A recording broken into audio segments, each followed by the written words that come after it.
Hong Kong won't fully become part of China until 2047, almost 3 decades from now. But many in this semi-autonomous city say their way of life is already changing as Beijing expands its influence here.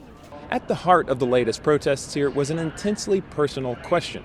Would you trust being sent to stand trial in China's politicized judicial system? The answer from Hong Kongers was a resounding no. An estimated 2 million people attended the latest protest against the government's extradition proposal.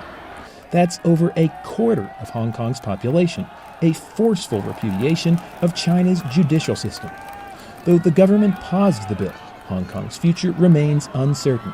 As Beijing closes in, many feel they have no choice but to consider leaving. It is happening. It is already happening. People of my age, like in their late 30s, 40s, are already planning, and they are already looking around. Maybe somewhere Western, more democratic. Yeah, I will feel ashamed that I will not like to live in here anymore. We will go to Taiwan or Australia, somewhere that not yet controlled by China. Hong Kong's reputation as an international financial hub could also be at risk.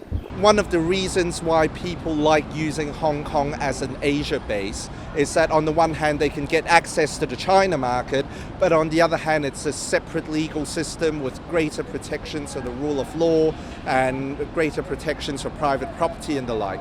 If you open any hole to allow the Chinese legal system to creep in, that would obviously have an implication. Though there's been no rush for the exits, the business community's concern about the extradition law was genuine. The American Chamber of Commerce, the British Chamber of Commerce, the European Chamber of Commerce, all have expressed considerable concern about this. So from the business community immediately recognized that this was it was completely contrary to one country, two systems principle.